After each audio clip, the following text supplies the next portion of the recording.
never seen such desolation. I think we drove for a mile and there wasn't a building hardly standing.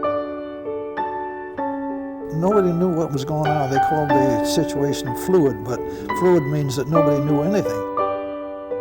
It was different. If I had done something else, I don't know what I would have done.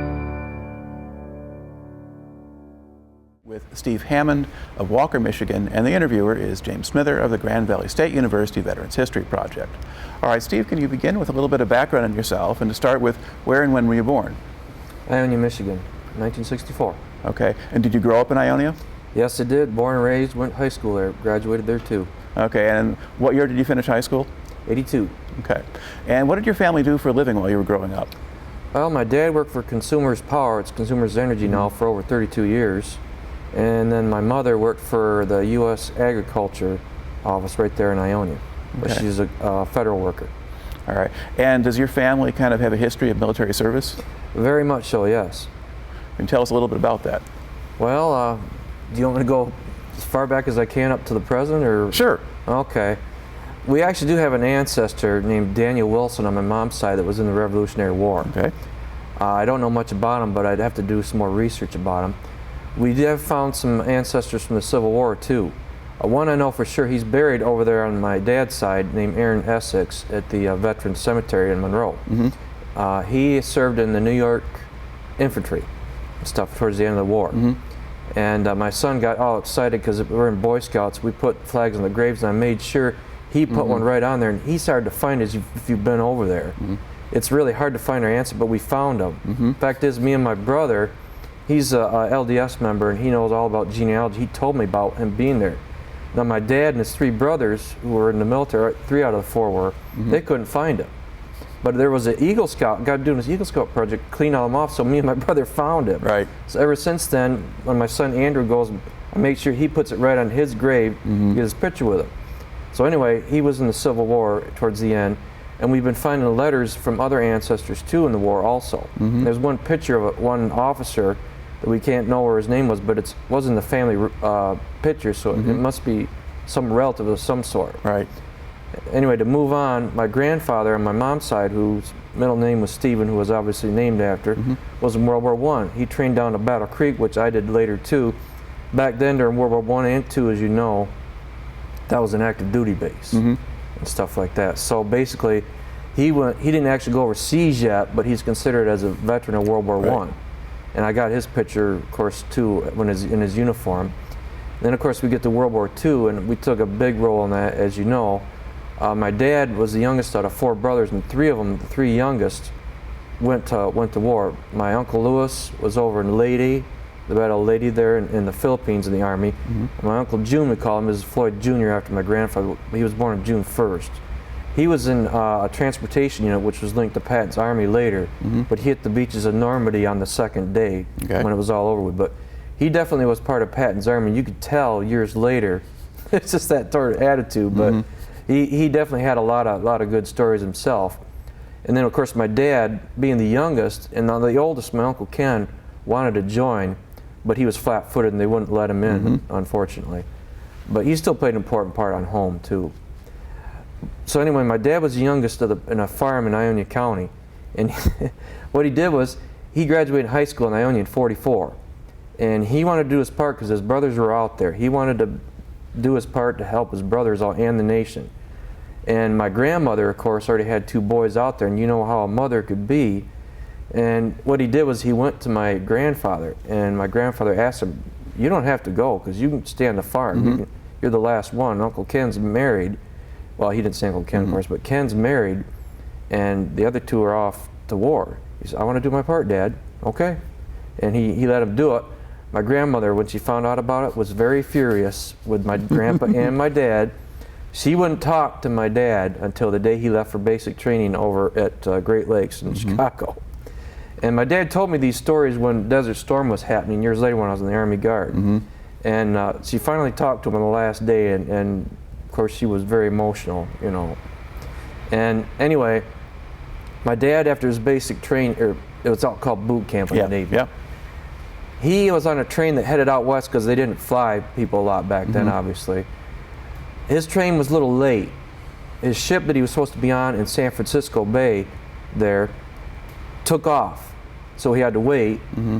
And it might have been a good thing, otherwise I wouldn't be sitting here, because that ship sank in the Battle of Leyte Gulf. Okay.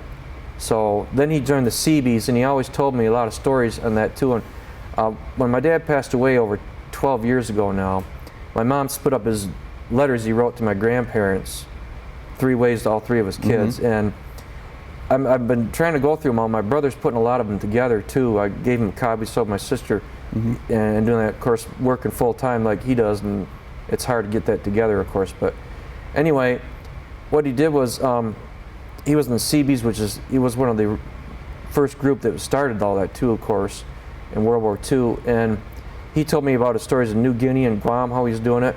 And the natives over in New Guinea, of course, were still over there and stuff. And by that time, it was all... The fighting was pretty well done. Right, it was pretty much done. But the natives were, of course, somebody you didn't really trust. And he was working on something with a couple other sailors on there. And all of a sudden, he turned around and saw they were coming after him with knives. So he pulled his handgun, and they all backed off. Well, he turned right around, his buddies had already left. That was one of his best stories, he said. But he was also wondering too, this is before the A-bomb was dropped, of course. He thought he was going to go be the shores right there in Japan, and obviously he might have been a casualty, otherwise I wouldn't be sitting here either. So it's hard to say. I know it's kind of controversial talking about the bomb, but I'll have to say, just in my family's opinion, it was worth it. It saved a lot of American lives and Japanese lives too. That's all I'll say on that for now. Right. Okay. Now for yourself, you finish high school in '82. What do you do after you get out? Well, basically, I worked in a fast food restaurant. It was Burger Chef then, and then it later changed names. Finally, a lot of my classmates in Ionia was joining all 4 branches of the military. And I thought, well, I don't know. So I thought I'd try it part-time there at the Armory in Ionia. And what it did, they didn't say anything about military service. They said that, basically, they said, we want part-time people for a kitchen, for this and that. Okay, I'll apply for that. I went in there and I found out it was that. So, okay. So I went in and found out communications. Okay, so I decided to do that. Then I signed up, and my brother-in-law, who was in Vietnam during Thailand and stuff like that too, he was sort of an inspiration to me too, along with my dad and my uncles, of course, and my grandfather. When he found out I joined the Army Guard, he wasn't happy because by that time he was in the Air Guard. So okay, I had to put up with that a little bit, but that's fine. So anyway, when I got in that unit, I sworn right in that office right there. And of course the Army at that time, I didn't think nothing of it being in small town Ionia. Our gymnasts used it during the winter for training. So I didn't realize it was such a military unit till then. And then when I was waiting for my orders to go to basic training in January of '84, my dad just had surgery. He smoked like a fiend for years, unfiltered cigarettes. And he got part of his lung taken out because of cancer. He's going to have another surgery in early February. And I was off to basic training. And so I was there at Fort Jackson, South Carolina. And here I was in an environment, you know, totally alien and stuff. Okay. Driving the mud and all that stuff, and I was thankful I got Fort Jackson in January because some guys, Fort Dix, North Carolina was still open. Some of my guys in the Army Guard went to there. I'm like, oh boy. Dix is New Jersey, right? Yes, right there near Atlantic City, near the ocean. Very cold. It was still cold in Carolina, but there was no lot of snow, but it was a lot better. But anyway, what motivated me for the rest to keep staying in, at basic training, it set the tone for the rest of my career in the military, was after Dad's surgery, he got worse. And he went on the ventilator there at Sparrow Hospital in Lansing. And here I was getting yelled at all the time. That's why I couldn't concentrate on qualifying with the M16 rifle. I could only do 2 push-ups when I went to basic training. And I was having trouble with that, and they made sure they put me through remedial physical training along with the other guys that were skinny like I was and that were a little bit overweight. So I was thinking about Dad all the time, and I was out in the week of bivouac, and here we were all wet all week because it rained almost every day out there. And I was wondering what's going on with him, and I get letters from my sister and my brother that he's on life support. Oh, great. So I talked to my drill sergeant, and they said, well, if you leave, you got to start it all over again. I said, you mean I got to go through that gas chamber again? I got to go through all this again in the mud again? I got to go through all it? Yeah. Oh boy. So I was praying a lot to God, and it strengthened my faith in Jesus a lot too, being a Christian. And then finally, when I called home, Dad was all right then. He was out of the danger zone, and I was praying that he would make it and I would make it, and I did. And the drill sergeants came up to me, and one of them, the ticket, his name was Sergeant Butler. I'll never forget him. And he says, "You showed a lot of courage there, Private Hammond. I'm going through it. I hope you continue your military career." And he asked me, "What were you, active Army?" I says, "No, I'm National Guard." And National Guard, active Army, for years, and they kind of still do a little bit, not as much used to, call us no-goes, NG for no-goes. And we didn't get a lot of respect because of the Vietnam War. Right. A lot of it too, you know, and a lot of draft dodgers that avoided it just to get in that service. And that's where we got the no-go thing. I'm sure we did. So anyway, he says, "I think you ought to go active." Okay, I'll think about it. But my first aspect was to get back home. All right, now let's back up a little bit and try to explain a little better for an outside audience how the training process works. You join the National Guard, you're sent off for basic training, and you're doing the same training program as people who signed up for regular Army. Right. All right, now how long does the training process itself last? Basic training at that time was 8 weeks in the Army. Okay, now describe a little bit, kind of take me through the sequence. You go down, you're signed to Fort Jackson, you go down there. What kind of reception do you get when you arrive at the base? Well, basically, you're all in civilian clothes, of course. You're at a reception center for 4 days, which is probably the worst part of basic training. You get these people that aren't even drill sergeants that are really trained. They're just there, you know, having you scrub floors until you get your uniforms, until you get your shots, until you get your haircuts. It was kind of funny. They'd tell how the girl's hair was going to be. But guys, you see that barber shop? You're going to get it all off. And back then it bothered me because my hair was down to here. Now it don't, because I'm actually pretty much bald almost. But so okay, we did that, and when I looked at myself in the mirror, I said, "My hair will never be this long again." And it was true, it didn't. But it didn't matter anymore, of course. And then once they did that, we were actually kind of glad to see our drill sergeants, because we knew we'd actually start our training. And we started out at week 0, they called it. They picked us up on a Wednesday. We didn't start week 1 until the next Monday. So it was week 0 doing all the hardcore training with push-ups. They'd have us go down. They said, hold it, and we're like struggling like this. And we'd go up and like that. And if you're not used to that, you know, you're really struggling. But basically, they toughen you up is what they do. They want to see it, even if you're part-time guard. I was thinking, why am I doing this for just a part-time job? They're doing it because in case you get activated. Right. And I found that out years later, of course, and even during then. So. Yeah. Now you mentioned that you were not in the best of shape when you went in. Now, were a lot of the other guys there in a similar situation? Yes. Okay. There was. So you had a lot of you trying to get caught up, and yeah, modern life is just too comfortable, I guess. Yep. Yeah. One more thing on that real quick. I could only do 2 push-ups in 2 minutes, 2 proper ones. When I left basic training, I could do 50 in 2 minutes. That's how good shape to get you in. Right. Okay. What else, aside from just that basic physical training, what else goes into the 8 weeks of basic? Oh, pretty much your rifle training with the M16 rifle. You have to learn to take it apart, clean it, you know, every little component. Even now, I could take that thing in and off, apart, a little thing, in less than a minute and put it back together the same way. It's that much. And then, of course, I didn't understand how to sight things in like they did, you know. Normally when I went hunting with my brother, well, there's a squirrel, bam, you just shoot it with a shotgun. I didn't know about no sight picture, no nothing like that. And that's what I was having trouble with. And my mind was also on my father, too. Yeah. And then my drill sergeant, of course, he would always put his hand on my helmet when we're behind the line yelling at you, they were actually training you, too. Because what if you were in some kind of actual combat thing, you would be very distracted, too, obviously. And they had what you call pop-up targets there, too. Yeah. And basically, I learned a lot on how to do that, and I was so glad. I was thankful to God, and I talked to the chaplain. I need to qualify for this to get going. I barely did it, but I did it. And when the drill sergeant saw us pin our things on our regular camouflage uniforms, he says, "Come here, soldiers." And he says, "I'm very proud of all of you. You passed, and that's the main thing." So, and there's also the week out in the woods they call bivouac, you know, to get you ready for that too. And the thing I'll never forget was actually the funnest one was they called Omaha Beach. Now back then I didn't know what Omaha Beach was all about. Obviously I do now because it was part of D-Day on Normandy and the most casualties, of course. And it was actually in honor of that too. It was on a hill. and you had a buddy you slept with in the week of bivouac. And my friend was from Pennsylvania, and he was in the Army Reserve too. So anyway, what it was is we got to these overturned Jeeps and on the hillside and trees, and there's little things you can hide in. When we were ready to go, we'd set and we'd move at different times. You tell your buddy to move without saying anything, and there's a Vietnam vet that's right in the middle, and here we were kind of this guy's been through actual combat. Yeah. I mean, how are we going to survive this? And we had live ammunition, because once we got to a certain point, you flick the switch on it, you could hear ammunition, even though there's nothing firing back at you, of course. But we saw pop-up targets when we got there, and we'd shoot them.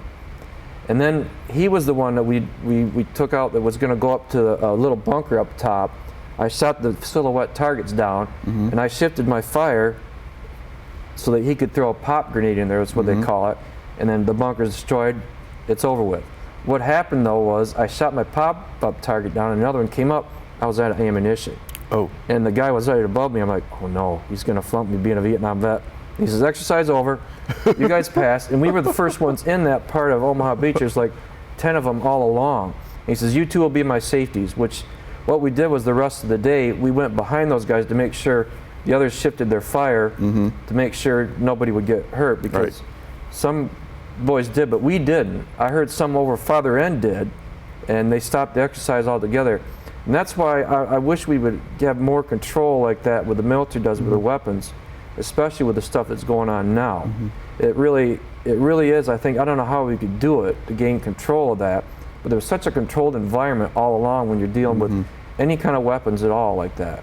Oh, all right. Now, when you had gone and signed up, did you also go through take a battery of aptitude tests, or just a basic one, or? Yes, you did. And what it is at that time, I don't know how they do it now. Everything just changes, of course. You take all kinds of regular spelling, math, other subjects, and too like that. And they call it ASVAB then, and I'm not sure. Yeah, I think they still use that term. Do they still? Okay. And it goes with all 4 branches, what it would be in all 4 branches. And I qualified for combat telecommunications. Okay. Landline teletype is what it was. All right. Now you've finished the 8 weeks of basic training. Now, do you get real quick on that? Okay, yeah. My drill sergeant wanted to see my dad. Unfortunately, he couldn't. My dad just got out of the hospital up there, and he says I would like to see him someday. And of course, that would never happen, unfortunately. But I told my dad later. But anyway, after I graduated basic, I went to advanced training at Fort Gordon, Georgia. Okay, so they do send you on. So rather than just sort of go home and do weekend warrior status, you're continuing on to advanced training, which is again what you would do if you were in regular Army at that point, right? Yeah. Okay. Now you go to Fort Gordon, and what training program now are you in? That was the Signal Corps, home of the Signal Corps. I'm not sure what it is now and stuff like that, because they've broken up the Signal Corps a lot, and it's kind of too bad from where I came from. But anyway, I was combat telecommunications is what it was. And it was landline teletype, and all that stuff too, where they'd have encryption devices and stuff too, which are all advanced now too, of course. And what I did was, it was fairly easy for me because it was a typing a lot of the first 6 weeks, and a lot of guys didn't know how to type. Yeah. Here I had typing in high school, I'm like, oh, this is easy. So basically, they had you in a classroom setting, and then they had you go out in a little field environment to show you how things would go like that too. And it was kind of neat for the time. And of course, they train you on generators, because you needed generators to power all that stuff. And what it is here you are on this site here, you would have teletype, say like you were near 50 miles from the front line of wherever you're at. You'd have a teletype saying, we need this right here, there's a chemical attack, whatever, blah, blah, blah, scenarios. You get it over to wherever you can, and they send it on to the top brass wherever. So it was pretty neat setup down there. All right. Now, how much of the equipment at this stage is computerized? Oh, it's all computerized now. They started that, it was called, I shouldn't say what the name is, it doesn't matter, but I won't say it, but it was a little teletype computer that you could type on like that too. And I was hoping my unit in Ionia would have it, but for some reason they didn't fund us with it. But years later they gave it to us there in the Army Guard, and both there and then Monroe, where I went to serve later. So it was kind of neat. They were starting to get that technology then. Yeah, because the early 80s is sort of the kind of a transition to having pretty much more computers available. Part of it too, I'll mention too, is it depends on who is your commander-in-chief, meaning the president. And I could tell at the time Reagan had such a great respect from everybody in the service. Who was your commander-in-chief? President Ronald Reagan. You make sure you say it that way. All the drill sergeants, prime that in you, who the commander-in-chief was. Now, I wasn't in during the administration before that, but I'd heard from other service members that they didn't have a lot of respect for him because of the leadership. And it always meant who was in charge. And you could tell even when Bush Sr. was in charge during Desert Storm. Now, I'm not backing up the Republican Party by no means, because my dad was under Franklin Roosevelt and Truman, and they were Democrat, obviously, and he could also tell that they go in with authority. And I could tell that Reagan was a lot like that, so was Bush Sr., that when things happen in the military, you go in with authority. But anyway. Right. Okay. Now, is this another 8-week course, or? That one was a little bit longer. This is almost 12 weeks. Okay. All right. And then you complete that. What happens to you at that point? Basically, you go to your home unit. In regular Army, it's whatever unit you are assigned to. Right. A lot of the people in the active Army went to Germany, which I was very envious of. And then I heard that some Army Guard units that we were attached to here in Michigan went over there for something called Reforger in Germany, because that was at the height of the Cold War, of course, you know. Soviet Union was our big, you know, adversary at that time. It wasn't so much terrorism back then, obviously. But basically, I was very envious. Oh, you're going to Germany. You're going to be right there near Berlin. You're going to be right there where World War II happened and all that. My uncles were there, you know, friends, neighbors and stuff. And some units did, but they cut that Reforger out just before Desert Storm. All right. Now, what specific unit now are you part of back in Michigan? Back in Michigan when I went back home? Yeah. It was in Ionia. It was called the 107th Supply and Service Battalion. And they had units. Ionia was actually the headquarters battalion. And they had units in Jackson, Detroit, and Midland. Midland was very important. It was a laundry and bath unit. They were the first activated for Desert Storm in the state of Michigan. I remember Blanchard was still the governor then. He had lost the election soon after that, but he was up there when they were activated, I remember, and a lot of our people were there, up there too, helping out. He folded up a Michigan flag and says, you guys keep that over there in Michigan, which is kind of neat. I was going to, you know, have the governor send them off like that. All right. Now, how long did you spend with this 1st Battalion? Ionia, I was in from 83 until about late 87. Okay. And now, what sort of duties or activities now do you participate in during that time? In Ionia? Yeah. Basically, since it was a supply and service battalion, Signal, which is what I was in, we only had like 5 people, and we were called Commo. And they called us Commo Rats, you know, basically, because we were downstairs away from everybody.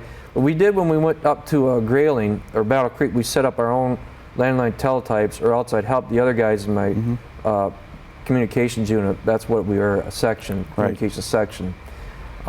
We set up their perimeter phones and stuff, but we also had landline teletypes hooked to my future unit, 156 Signal, which they basically, at the beginning of camp or wherever they went, they set up all kinds of cable all over Grayling, and then they'd take them down right at the end of Grayling, our exercise.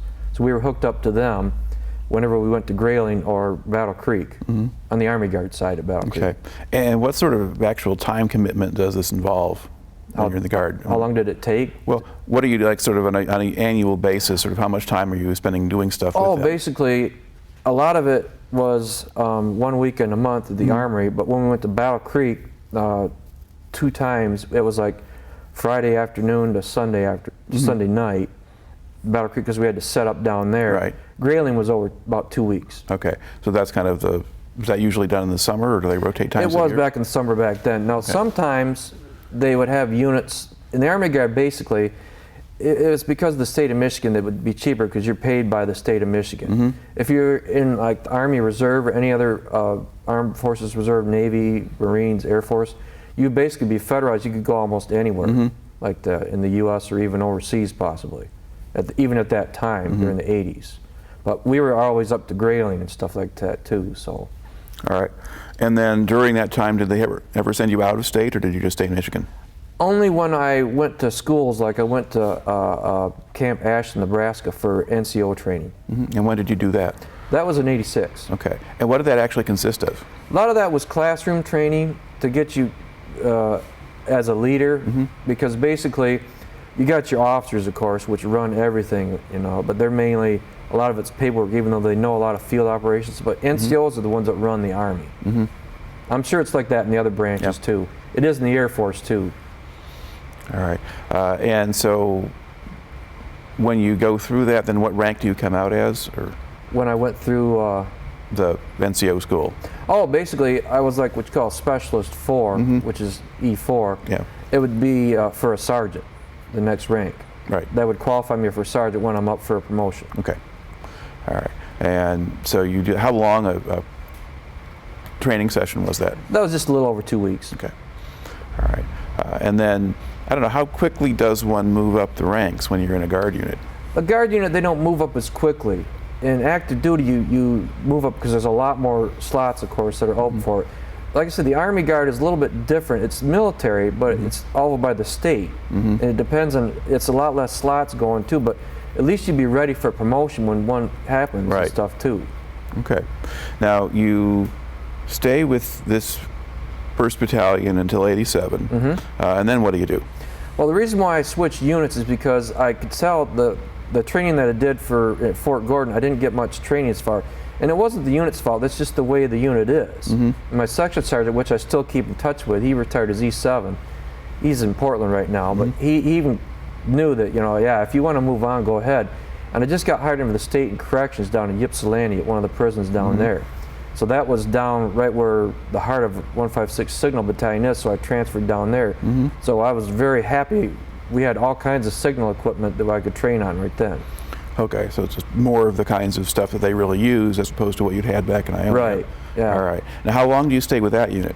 That unit I was with quite a lot. What I did was at the end of '87, I stayed with them until about September of '93. Then I decided to get out for a few months. And I was actually going to say, I'm not getting back in this anymore, but then I got engaged to somebody. I got a hold of a friend of mine I worked with in Ionia who's a recruiter in Grand Rapids here, and he says, why don't you get it? Yeah, I better do it. I got 10 years, I'll go for it. I really, really should. I just needed a little break. Okay. Working full time and fitting in a part-time schedule. See, that's another thing active duty doesn't understand either. You have a full-time job and you do part-time, and they're like, they think in their mind's eye that that's all we do is part-time. Right. But you actually got 2 jobs that you do, and it's really hard. But some of them, when they get out and go at National Guard, then they understand. But anyway, the higher ups in the military, they understand. The officers, a lot of them at the Pentagon, they all understand that what you do full-time and part-time. But a lot of the average soldier, airman, sailor, whatever, they don't understand that. Right. But anyway, I went to I'm sorry, go ahead. Well, let's look at with that. So you've switched units now. Do you take any additional training once you join that new unit? Or? No, I had all the training I needed at Fort Gordon, basically. All right. And so you're there until '93. So what happens with your unit during the Gulf War then? My unit during the Gulf War, I was in during that time. Yes. In that time, we were switching all our signal equipment to mobile subscriber equipment, which got rid of all of the old stuff, and landline teletypes. And I had a friend of mine that I still keep in touch with that unit. He was in what they call a RAT rig, which is radio teletype. They got rid of all that, and he was very sad about that, like I was too. But actually, once we got the mobile subscriber equipment, we only had 3 jobs. This one, we had over 20 different jobs for everybody in the unit. There was only 3 jobs they did, and they categorized us like that too. And it was kind of neat how they did it. And we even trained with some people that were over at Desert Storm. We were in that training for Desert Storm. And we knew once our training got going, if that Gulf War was going to go on longer, we were going to go over there, which was fine with us. We do our part because we were like, a lot of our units, including Midland, and people I knew were over there. Right. It's kind of like when that's how my dad, when I was talking to him, is I really want to do my part, Dad. And that's how he came up with the story that I told you a little bit earlier and stuff. Right. But that's what our units were doing at that time. And of course, when we were fully trained, Desert Storm was over with. They didn't activate us for over there. Right. Okay. Now, what are you otherwise basically kind of doing the same sort of routine as you had done with the previous unit, or are things now different because you've changed units? Things are different, a lot different. And what it is we still go to units to support them now. Like when we went up to Grayling the next year, is we were hooked to engineers up in the UP. That's basically a lot of engineers up there and stuff, the Upers. And I got cousins that are up there too that they even knew them because there's not a lot of people up there. But Yeah. I got a lot of respect for a lot of Yoopers, not because of family, but because I liked hunting and fishing with my uncle. My uncle that was over in Patton's Army. Right. And anyway, what it is we'd hook right there with the junction box, as we call it, and then we had a switchboard that I helped run. And then the other job that was right there, they had what you call an antenna that had the signal across there so we could get that thing going, so they could hook their telephones to right there. And there was a certain digital process, and we were running what you call secure lines, which means enemies can't get in there, Right. stuff like that too. Okay. But now it's essentially all radio communication at this point. I mean, you're. Today, you mean? Yeah. Well, I guess what you were doing at that point, were you still running lines at least within a camp, or? Not like we used to. No, Okay. they cut a lot of that down. Just the ones over to the unit we were supporting, and we were part of their perimeter too. Okay. They gave us food, they gave us fuel, they gave us whatever we need as far as supplies go, because we were part of them. Because another year we were part of field artillery unit, and I remember this major, another Vietnam vet, he says, "You guys back us up, I'll back you up." And sure enough, he did. They invited us to their barbecues and everything. We were one of them, which is one of the neatest things about the military, that we're all one together once you're with a unit like that. All right. Okay. Now, are there other particular things that kind of stand out in the experience with that unit before we move on? The signal unit I was still in? Yeah. Oh yeah, I still got a lot of friends that I keep in touch with and stuff. One, I was the best man in his wedding a few years ago. He was at Ford Motor Company and retired from there also. As far as equipment goes, it was pretty kind of neat for the time. I mean, technology, as you know, keeps advancing and advancing. And that's a sad thing about what they did with a lot of the signal equipment in the Army. That pretty much in that whole battalion I was with, 1,000 people in Michigan, and units in Monroe, Ann Arbor, Ypsilanti, 2 in Kalamazoo, and 1 in Adrian. So we had 6 units. So we had over 1,000 people when we marched for the governor's parade up to Grayling, and we had a governor every year. Well, not every year, but a governor's parade every year up there. And I can tell you right now, politicians don't set well with me, because it's standing out there in the middle of summer, wearing our gear, listening to Blanchard or Engler, and I didn't hear Granholm. And nothing against her, she was a good governor, but politicians are all the same. They just go out there and talk and think that we just come out there to listen to them. Right. But we were told to go out there and listen to them. And we're standing out there, and not to put Engler down or anything, but Engler kept going on and on one time, and the aviation unit down to Grand Ledge, they flew over him like that to get him, hey, it's time to move on. And he still kept talking. So finally they come around again. Everyone was cheering each time he went around. So finally by that time he quit, and we all did our pass review so we could get out of there next to the governor's stand and salute him and stuff. Because the governor of each state of a National Guard unit, they are our commander-in-chief. Right. And there's kind of a misconception when we get activated, you know, that they always say in training or even in news they say, well, the president has to ask the governor of each state. The president and the governor really, they're commander-in-chiefs of the armed forces, yes, but the thing of it is the Pentagon decides what units go where. They don't actually call the governor up to ask him to go. Right. And there's a certain misconception on that, but I know there was a controversy during Katrina, if you remember, and stuff like that, where the guard units were already activated, and the governor of Louisiana, Alabama, Mississippi, and even Florida, where it was hit bad, was mad at, I think, George W. Bush because of that, and they didn't have enough troops. But I know my unit I was with then, they called for volunteers to go down there, and a lot of us went down there, so a lot of other states that weren't activated went down to help out. So. Yeah, so the governor can call up the Guard for his own purposes, but the federal government can always call on them too. Right. And then they might be somewhere else, and the governor can't do anything about it. One thing that stuck out in my mind is, I don't know if you remember down in Detroit, and we trained on riot stuff in the Guard, because that's what we do, civil disturbances. And the National Guard units in Michigan were activated during the riots in Detroit in 67, 68 and stuff. Well, there was close to a riot in Detroit in 93. When I was getting out. Now what it was is, when your unit gets ready to get activated, they come with new gear, whether it's wherever it is, stateside or overseas, and if you're getting ready to get out, they ain't gonna let you out. They will extend you, just like in World War II. You're extended till the duration of this thing. And what had happened was a person called Malice Green was beaten to death, as I'm sure you might have heard. I remember that, with the flashlights. But anyway, Detroit was ready to blow. as you know. I mean, before that was Rodney King in Los Angeles, and they activated a lot of guard units for that. And we thought, well, why isn't Detroit doing this when LA was, because Detroit was big back in 67, 68, unfortunately. And well, anyway, all of a sudden I was getting ready to get out and says, don't turn the gear in yet. Okay, is it? Yes.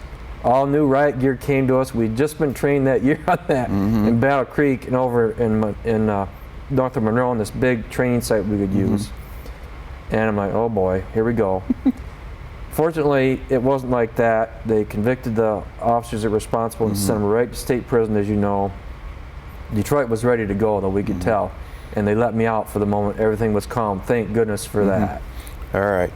And so now and so basically you decided sort of after 10 years in the Army Guard that was enough for a while.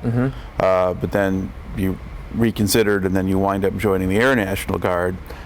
Not yet. Yeah, I okay. went back to the Army Guard because a friend of mine in Ionia was a recruiter, and he got me into another unit down at Kalamazoo, and it was another signal unit. So I got another job again, and I went to Massachusetts for this one. And it was part of an Army Air Guard base near Hyannis, the airport, where the Kennedys live. And of course, I always wanted to see Boston for the historical things and this and that, and the people even let us drive around with them and stuff like that to Plymouth Rock, Pilgrim's Place, all that stuff. And then we even saw the Kennedy's house. And I was over there at the time when Rose Kennedy died. Jack, Edward, and Bobby's mother died. We were there, and just before it happened, when she passed, she lived to be 100 and something years old.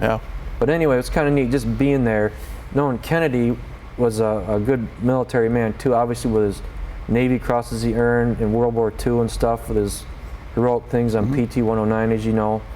And there's another person that my dad respected a lot, that he's another person went in with authority too, with obviously that history shows that there's no doubt about what he did during the Cuban Missile Crisis and other things too. But anyway, I went over there for training in satellite dishes. They call it a tropo unit. And I was like, what's tropo? The troposphere. You shoot the signal on big dishes up to the troposphere and it bounces off to where you're sending it to. Okay.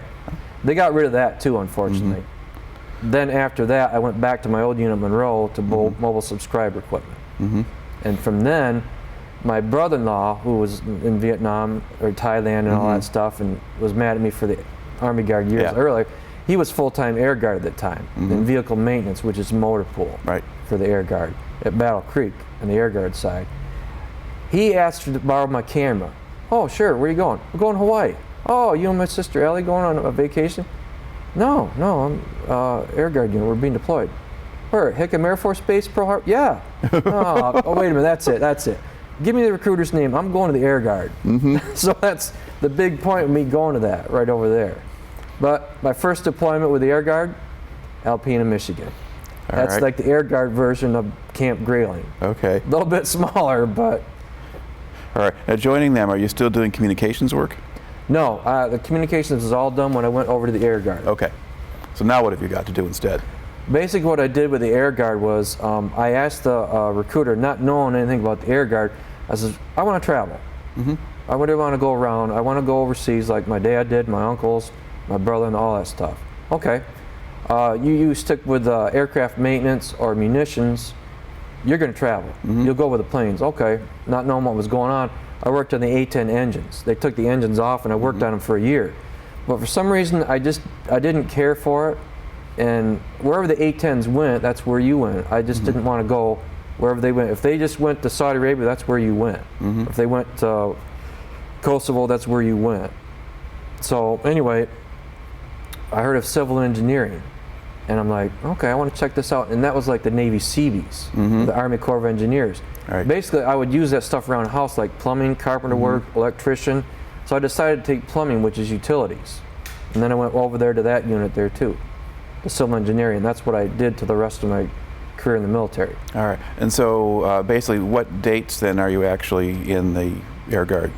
The dates here was basically in March of '97. They just awarded me my second Army Achievement Medal for being instructor in mobile subscriber equipment over in Monroe. I helped train the Kalamazoo unit coming over from the Tropo unit to mobile subscriber equipment. And after that, that's when I came over in March of '97. All right. And another personal point, that's when I met my future wife, that same month when I transferred over the Air Guard. Okay. All right. Now, with the Air Guard then, now do you start getting sent places? Yes, what it was is they just came back from a place called Cold Lake, Canada, which is up in the middle of Canada, up north. In the middle of summer, they were up there helping with our NATO allies at the time. We still have NATO, don't we? Yeah. Okay, they're still our NATO allies. I've trained with Canadians too. They're pretty cool. And actually, I trained with, now I just say it real quick, was I trained with the Canadians. I trained with the English, because we had English up the grailing. Latvians, which is former Baltic states of the Soviet Union. They were so glad to come over here. They were kind of like our sister company, or the Michigan Guard did with them. Right. I didn't get to go over to Latvia and stuff like that. I would have liked to, of course, but I trained with them in signal units. And this one woman officer, she told me all the stories that, you know, the Soviet army that was in like that, and they were so glad that when that actually fell, that they could do their own army, their own thing. They could train with us. They were so happy to train with Americans like that too. And we didn't want to mention that at all, but she brought it up. And we were told not to mention the former Soviet Union, which is all right with me. But I trained with Latvians, and then later on in the Air Guard, I trained with Saudis a little bit, not much. French was there in Saudi Arabia later on. And then, of course, Israelis when I went to Israel later on. All right. So, okay, the first couple of years there, are you still doing? You still have your regular full-time job, right? Yep. Still in corrections. Yep. Okay, you're still doing that. So it's still the same kind of thing where you have a couple of weeks a year of full-time duty, and then some weekends and other things like that along the way. All right. Now, eventually, though, in terms of going abroad, where's the first place that you go? After Alpena, we earned our Outstanding Unit Award, which they trained in everything, chemical war tactics, all that, whatever like that too.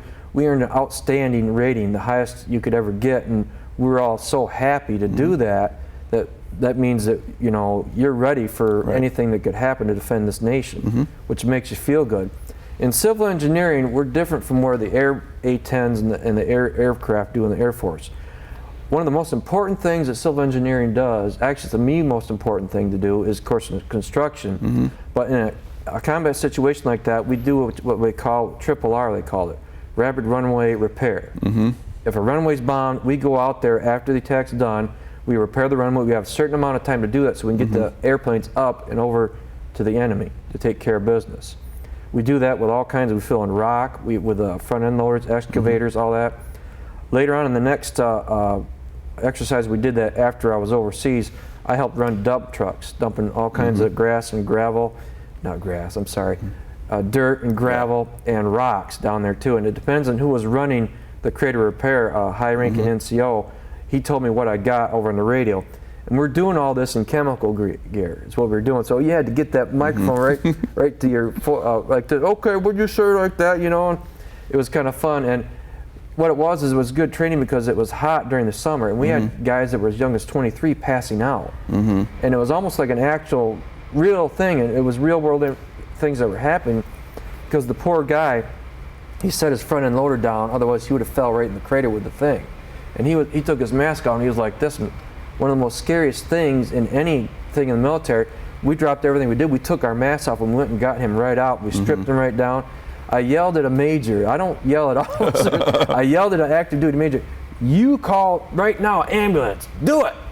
He jumped like that. I'm like, okay. Later on, I apologized. No, you're right. You were right in doing that. No problem. You do it. And we got everybody out. Almost everybody fell out. There was like 12 of us out there that were actually running that thing, except for 3 of us. I will say that I wasn't the one did, because what I did was I stayed away from caffeine, coffee, pop, stayed away from any kind of pork, ham and bacon, even though I like those things.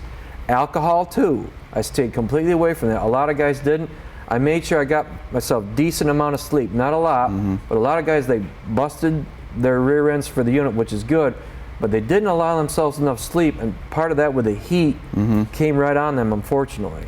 And a lot of us, we joked around like, don't let us die in training at Alpena. If we die, just throw our bodies over the Mackinac Bridge, say we died in some kind of combat simulated thing there. It was a joke, of course, you know. But that was one of the most scariest things, to see that young man And he's still in today. He's really good now too, down to Battle Creek now.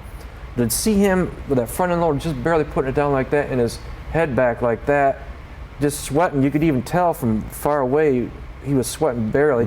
Took his mask and his helmet right off. And it was like, you drop everything you do and just help your fellow service member out. So. All right. And then you do eventually get to go to Saudi Arabia. Yes, what it was is we went to Saudi Arabia. That was my actually first big deployment.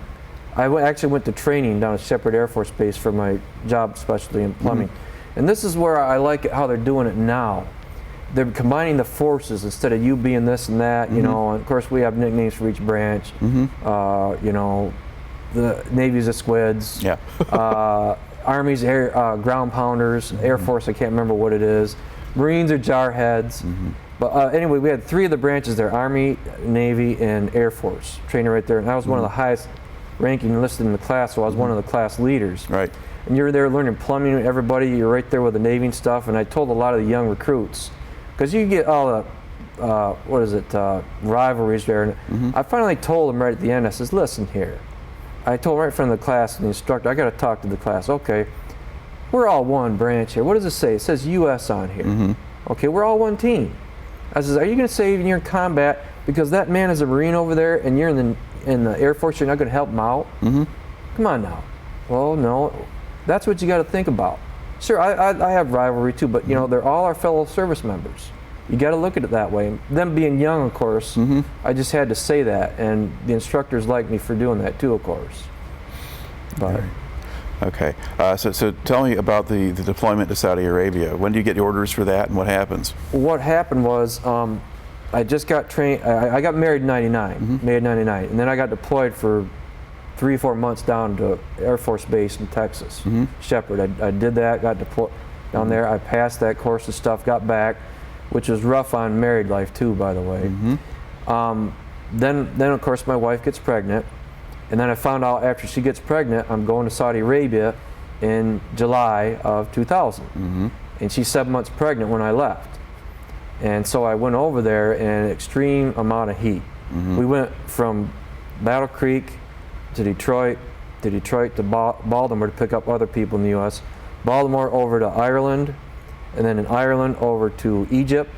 Ireland we could get out in, and of course Baltimore we could get around and get a beer if we wanted to. I stayed away from alcohol because I knew it'd be hot. Okay, but I didn't know it'd be this hot. Then we went from there to Egypt. Egypt we couldn't get out of, even in 2000 before 9/11. We had a couple Egyptian soldiers guarding our plane and stuff like that. And my brother-in-law was on the same flight with me over there too.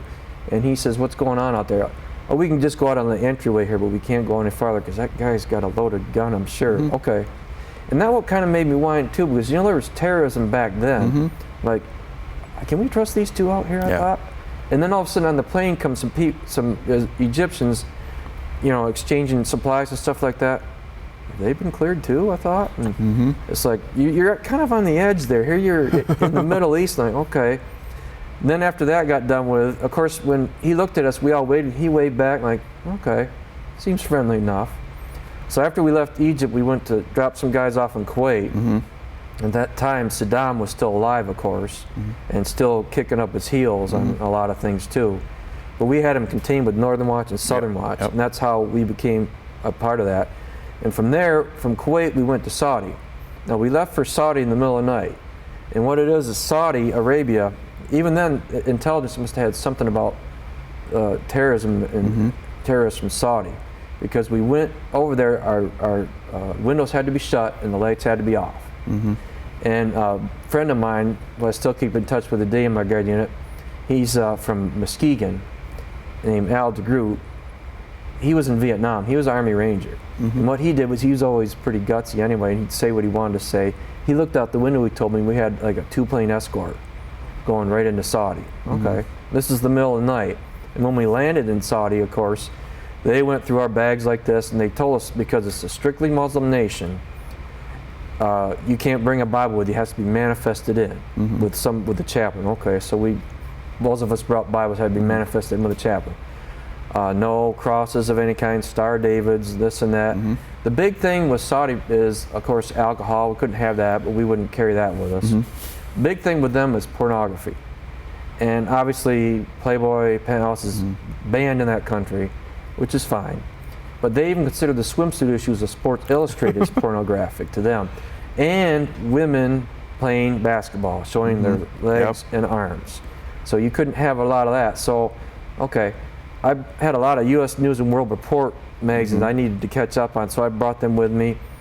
And then I thought, oh my gosh, there's a picture of Jesus on one of them. And it was a painting. It's not like a painting I've ever seen of Jesus. He had a crown on his, or thorns on his head. I'm like, okay. So anyway, maybe he'll just flick through them, but he didn't. He went through almost page by page. I'm like, oh great. He's going to write my name down and all this stuff. But he didn't. He was looking for pornography. That's what he's looking for. And then before we went, of course, we had to have shots going over there, and it was the anthrax we had to have too.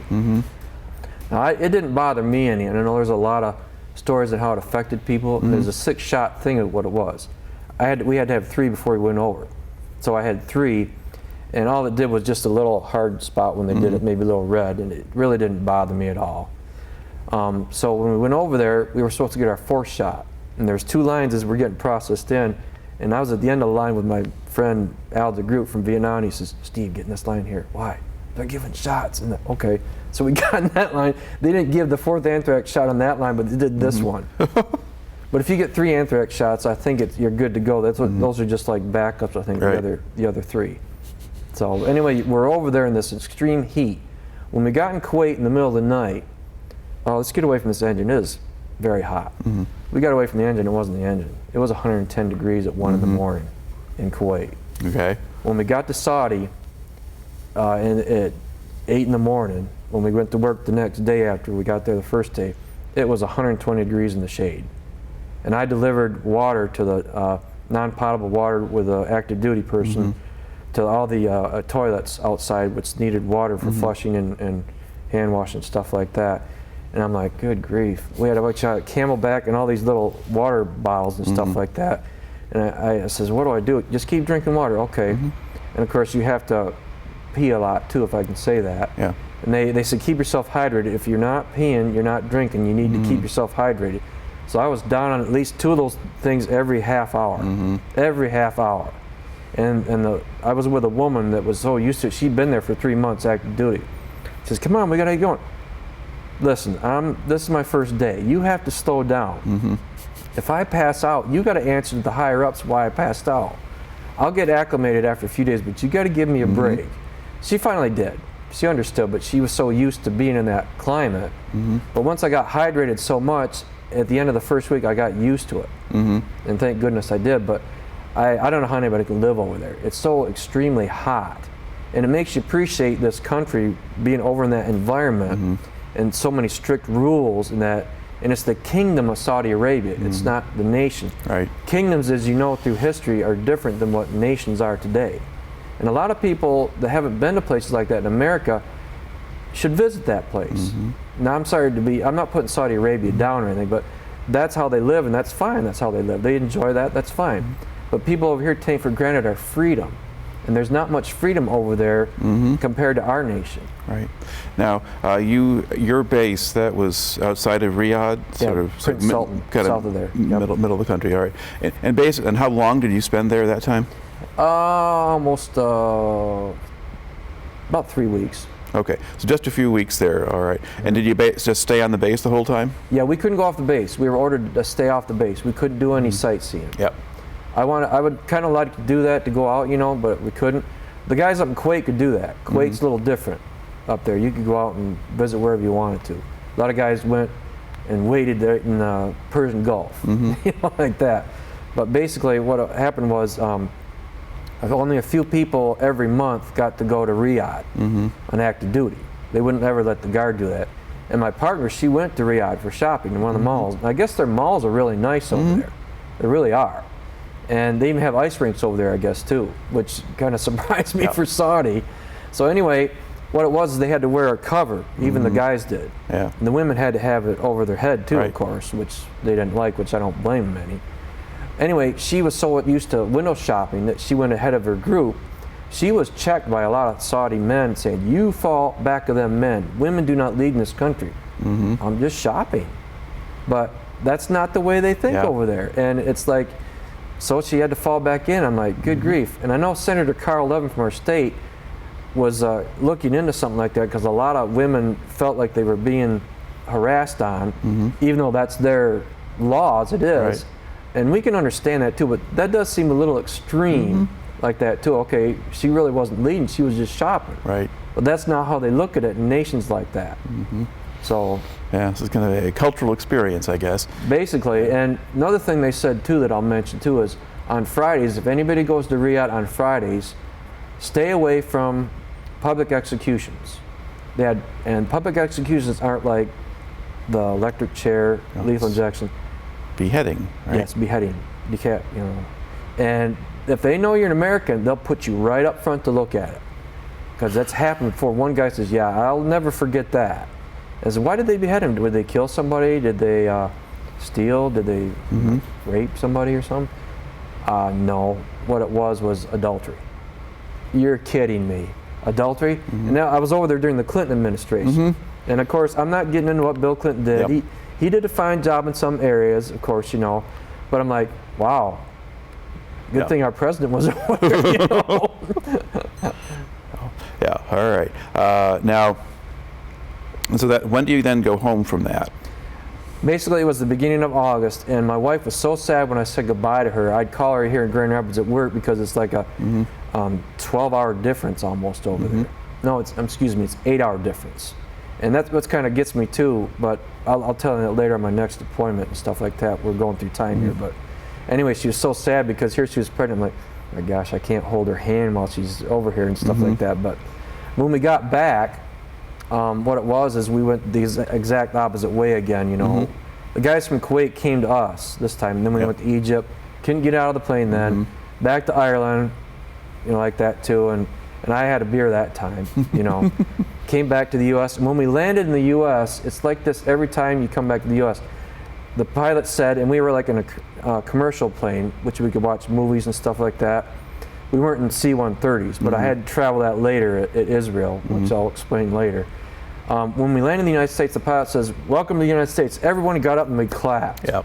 It was really kind of a camaraderie type thing, what it was. Okay. Now, did you make it back in time for your son to be born? Oh yes, what it was is in Baltimore right there, and it's a little story here. Here we were in a group from Battle Creek. Here we were hadn't taken a bath in a couple of days, because you're up in the plane for almost 20 hours and stuff. And they're stopping other places too, of course. And here we were wanting to get something to eat. A lot of us went to the bathroom, and they told us, stick around here. We actually had a C-130 waiting for us, but that came up right at the last minute. But they told every one of us to stick close, so we did. And we come back, everybody that we're going, we got a ride here in a half hour. It's either now or we're gonna wait till tomorrow. We're going home now. So a lot of us got on the plane. There was like 6 of us missing, somewhere in the airport. And what it was, none of our luggage came with us, or none of our duffel bags came with us. Well, we don't care, we'll get it when it comes back. We got clothes at home. So anyway, we were all right there. And back at home, I found out later my commanding officer, Lieutenant Colonel, which I still keep in touch with today in Battle Creek, he found out through his cell phone we got 6 guys missing. And my sister was there too, because my brother was there, and so was my wife. And so was another woman that my wife became friends with. And he's like, head down like that, and the wives asked, what's going on? Well, we got 6 people missing. We can't find them in the airport. We might have to take off without them. My wife says, I about dropped him. And she says, it better not be you, Steve. I told her later, honey, when it's time to go home, I stick around. I'm going to go home. What happened was, we found 4 others. And soon, we were in the plane. It was warming up. We cheered when they came on there. They had sack lunches from Burger King in the airport. We were still waiting for 2 of them. And one of them was a husband of my wife she became friends with. And I'm like, oh, everybody, they asked us, should we take off? If we don't take off in the next few minutes, we're going to wait till tomorrow. Almost everyone raised their hand, we're taking off. So we did. We left 2 behind in the airport. They got on the intercom, the security police was looking for them everywhere. We found out later, and I'll tell you why in a minute, where they were at. We took off, we landed. All of a sudden, my wife was all happy for me to see me. She says, what's her name? Is Terry, her husband, one of the ones missing? Yeah. Oh no, Steve, it's her birthday today. Oh, you're kidding me. The poor lady, you could just see her like this. I didn't know what to say to her. And finally, the commanding officer says, we got in touch with them. We know where they're at. They'll be here tomorrow after I talk to them. Because actually, that's called missing a movement when you're on deployments like that, even coming back. It's grounds for court-martial. And I'm like, oh boy, I hope those guys don't get in a lot of trouble, because they're good workers. They really are. I mean, I hope just because you screw up once, they'll just ease it over. But this is even military. This is active duty right now. You're activated and stuff. So anyway, I found out later that he came back at 4 in the morning. She was waiting for him in a hotel room. Everything was kosher and all. And anyway, like I said, I was back the next month when my son was born here in Grand Rapids at St. Mary's. Well, anyway, the next month when we came back, we got our all our gear and stuff, duffel bags. We asked Terry, and Mike was the other guy I'm good friends with still, where were you guys? Oh, we were around. They wouldn't tell us what was going on. But what had happened was when they flew into Detroit, the JAG was there. Do you know what the JAG is? JAG. She was a short, actually a pretty decent looking woman, brunette, a captain. But she's still an officer. And they said, yeah, the JAG was waiting for us there. Oh boy, did you guys get in trouble? Well, they talked to us. But it was pretty much smooth over, which I'm glad it was. But none of us let them forget about it. Finally, one of them retired last year, and they have a retirement ceremony for civil engineering down there. And my friend Terry, the one whose wife was right there, I said to Pam, my wife, I says, give me a map of Baltimore. Okay, with the airport. Okay, so I wrote out a map and said, here's the airport right there. And I roasted him, is what I did. And I said to my commanding officer, he's retired now, I says, Brian, watch what I do, Okay, I go up there. Terry, we all know what you were missing in action, that day, along with Mike out there. But I just wanted to give you this map of Baltimore here. See, here's the airport. Here is around the area right here where you probably were, right? Yeah. But this is my present to you, Terry.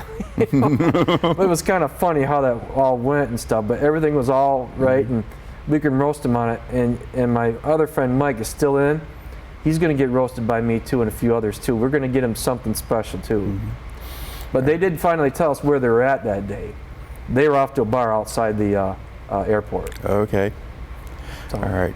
Okay, so now you're back from that, but not too long after that then, because it was a year later we get 9/11. Let's see. Yeah, what it was before that, we went to South Dakota in June of that year. And this is where it was really not just fun where we were at in the Black Hills, or at the Ellsworth Air Force Base where the B-1 bombers are. We took a nice tour of that too, and they showed us what everything was and stuff like that. And those are really, really awesome aircraft.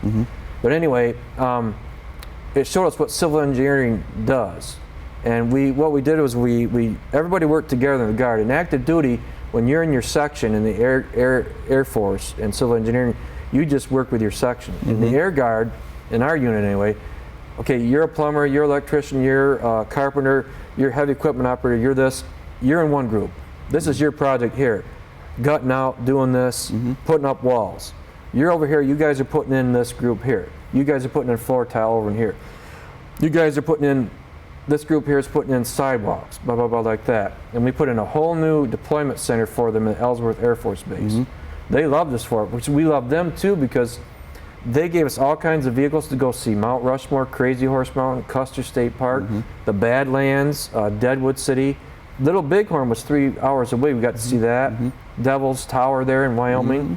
All that's such a nice area, that whole Black Hills. But we learned a lot while we were there too.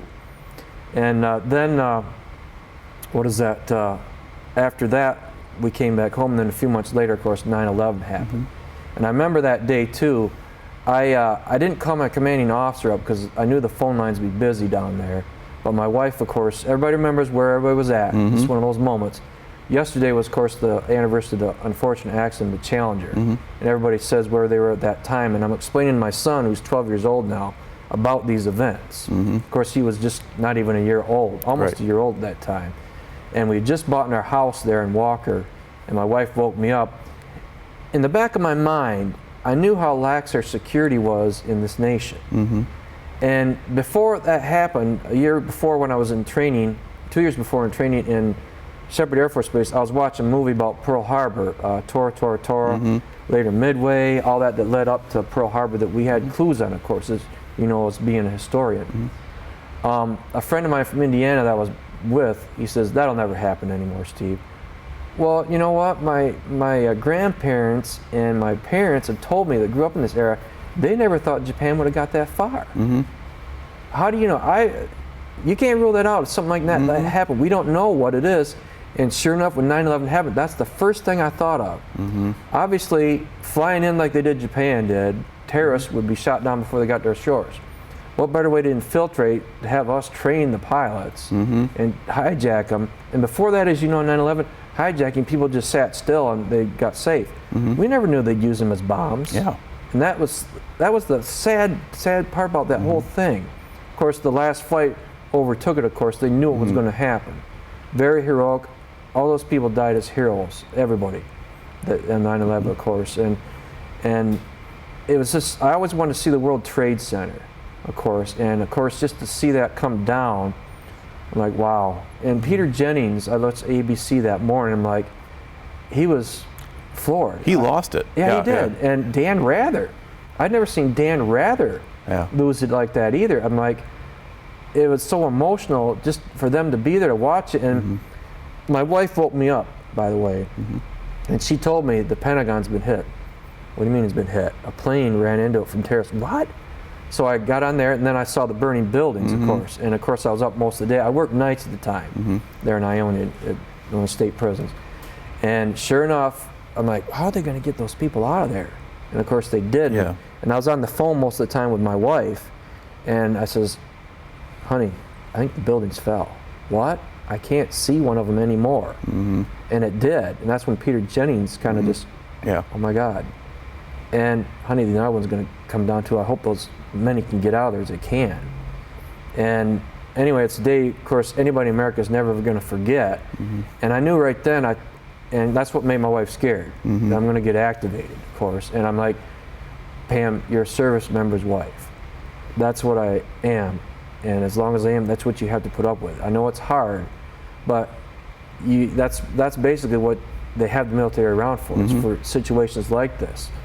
So then the next day, I found out that a few people, they held the base down at Battle Creek. They locked it down. My brother-in-law told me. And later on, the next weekend guard, which is the next weekend, a week from that weekend, they locked the base down till about 12 midnight. And that was all over the U.S. Everybody was locked down. And there were so many rumors flying around, too, about how many planes could be possibly hijacked. And of course, it was smart for the U.S. government. Was it the U.S. government that shut down all airlines that day? Yeah. And stuff like that. And what it was is, it was such a day where, like, here you are, the same situation that Pearl Harbor was in, that we're being attacked. But this was worse, unfortunately. I'm not saying that Pearl Harbor wasn't, we got civilians that died that day. It had nothing to do with terrorism at all. They struck at us through innocent people. And what got me too, another thing that I thought was kind of strange, why did the terrorists hit the Pentagon? I've been to the Pentagon a few times too. One of my first commanding officer in Ionia was a lieutenant colonel over there in the National Guard Bureau that helps activate units. And I went in their office, he took me a tour of the place along with a regular tour. That structure is so solid there, as you know. I'm like, why would they hit that thing? I mean, it wouldn't collapse like the World Trade Center. Why not hit an obvious target like the White House or the Capitol? The Capitol building was it's out there. Yeah. The White House is kind of in a little bit, of course, but the Capitol's right up there. That would be demoralizing to us to hit that dome. But it's like, I guess what they wanted to do is so that, hey, we got your head military. That's basically what it was, is right there. So. Yeah, and the one that went down to Pennsylvania was heading for Washington. Yeah, but didn't they determine that it was probably the White House or something? Yeah, I think so. Okay.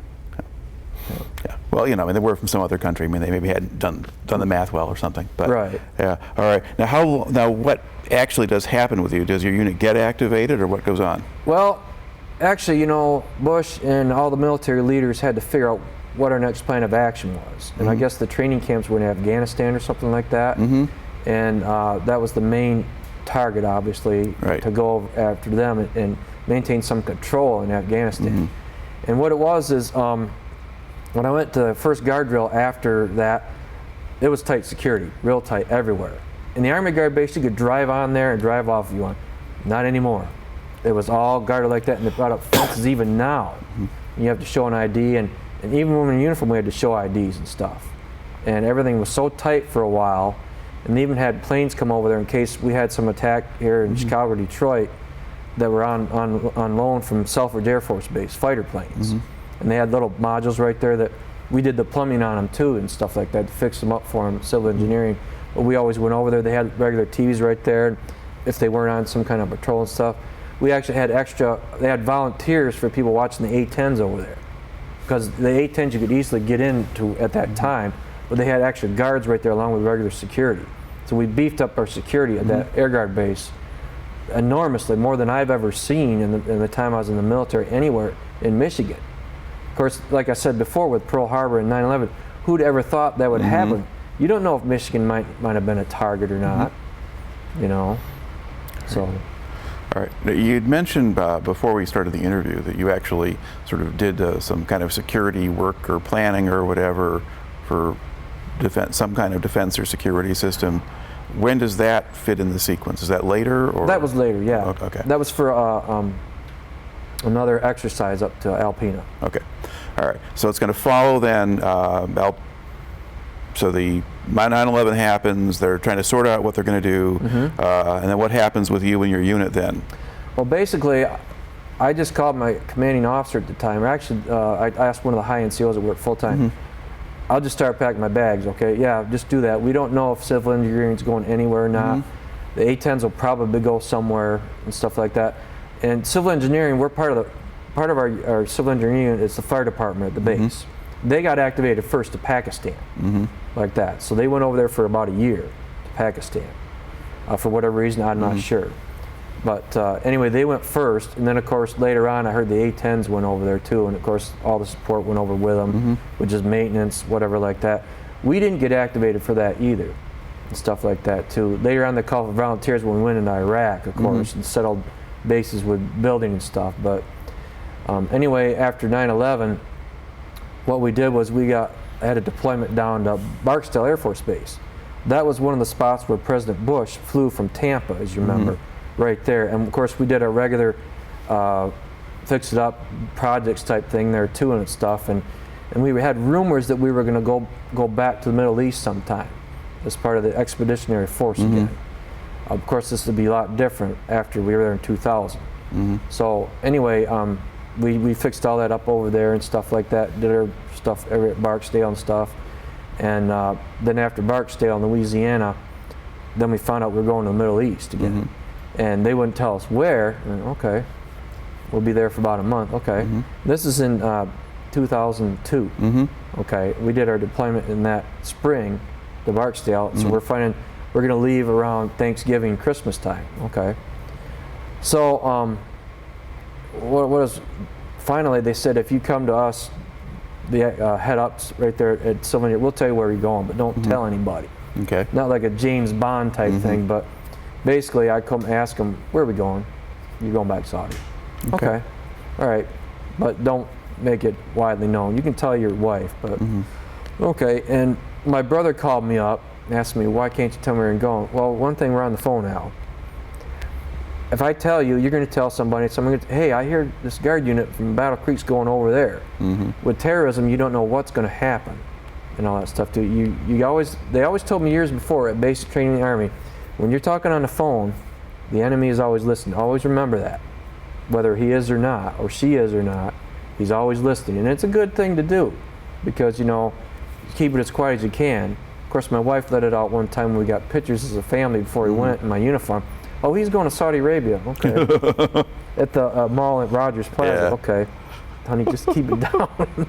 So anyway, we went over to Saudi Arabia, and I got interviewed, of course, on the TV right there, too. And my son was barely 2 years old, running around and trying to get him while he's interviewing and stuff like that, and the wife's still kind of nervous about the whole thing, and I says, don't worry, we'll be fine. And what made her reassured was a friend of mine who was in my unit. He was a heavy equipment operator, He told my wife, "Don't worry, I'll make sure he gets back fine. I'll make sure he stays out of trouble." And that made her feel real good. And the reason why I bring his name up, John Krasuski, he's retired right now in the Guard. He spent over 20 years too, and a real good NCO too. And what it was is he's from Grand Rapids here too, and he's living in Battle Creek now, I think. Well, what it was is he was at the hospital right after my son was born at St. Mary's, and I saw him in an elevator just before Andrew was born. It was right after we came back from Saudi Arabia, and we were at the Lamaze classes, you know, at St. Mary's, and here this whole elevator full of pregnant women and husbands, and the door opens, the elevator, and this is like a few weeks before Andrew was born, and he says, "Oh," he looks like, "Hey, John, huh? Steve, oh, come on in, we'll get." No, come on in. Okay. I don't know why he was so nervous, I thought. And then all of a sudden, "Are you here? What are you here for?" "Oh, I'm just here for my dad." "Okay." So we let him off on the floor, and I found out the next month at guard drill, he says, "Steve, I was nervous with all those pregnant women in there." So anyway, what it was, I found out later when Andrew was born, his dad was dying in there. But his middle name was Andrew. I didn't know that, so he's kind of got a bond to us like that. And that's partly why he said that to my wife. Pretty much right there. So when we went off to Saudi, we had to skip Thanksgiving. Actually, we had a quick Thanksgiving dinner that right there at noon on Thanksgiving, and we left right there to be in Battle Creek for the next day moving out, because we had to report in that day, of course. We had to give up most of our Thanksgiving that day. We weren't as unfortunate as the next group. They had to give up their Christmas. Right. All right. So from Battle Creek, then where do you go? Basically, from Battle Creek, we went back to Detroit, back to Baltimore, over to Ireland. This time we went right over to Cyprus. Okay. And we knew the heat wasn't going to be that bad anymore too. And from Cyprus we went to Kuwait again, of course, dropped some of our guys off again, and then we went back to Saudi. This time was a little different, you could tell. When we got off the plane in Kuwait, we had armed guards of our own military. They had just had a terrorist attack right there in Kuwait, just north of the airport we were at, not even a week before. And I knew, being there before, and the guys that being there before, they said, "That's right there," and I said, "You're right, it is." So we were right there, and you could tell the tension was so high right that moment. So when we left Kuwait again, it was the middle of the night, of course, going in Saudi, windows down, lights off. And of course, my buddy was with us again from Vietnam, Al DeGroot, and he told me, he looked again. "Did you look again?" "Yeah." This time we had 4 planes. What it is the reason why the lights were out was because the terrorists that are in there, and of course, as you know, most of the hijackers on 9/11 were from Saudi Arabia, Saudi Arabian citizens. And what it is, if they sometimes sight in on planes in the middle of the night, if they know they're American planes or Allied planes or NATO planes, they have rocket launchers, they'll shoot right at you. And the aircraft that were right near us, they would hone in on it if they did. But with lights off, all they could do is hear the sounds overhead. So it's hard to pinpoint. Right. So then we got processed again as normal in Saudi Arabia. All right. And now what are you doing this time? Same thing we did last time, basically, but this time they built a huge bunker in the middle of the base. That thick concrete wall, like that too. They knew we were going to go to, in Iraq sometime because of UN sanctions, had this certain date and that certain date. But we got out of there just 2 days before Christmas. Is what we did. So we were there a little over a month, pretty much from there. And the next group from Selfridge had to stay a little bit longer. But they were out of there too, I think, before the Iraq war started. But that's when our A-10s all went over there too, of course. All right. Was it easier to get acclimated the second time than the first time? Oh my gosh, the weather was so much different. You could tell. In the summer, it's 2 colors over in Saudi, sand and sky. That's it. There's not a cloud in sight. Extreme heat. And over there in the fall, or winter, however you want to call it, we had to bring our jackets, our winter jackets, actually, because it was fall weather like it is over here. It was cooler. I'd say it was maybe at the hottest 60 degrees, 65 maybe. I could handle that, no problem. Yeah. And I didn't have to drink as much water either, of course. All right.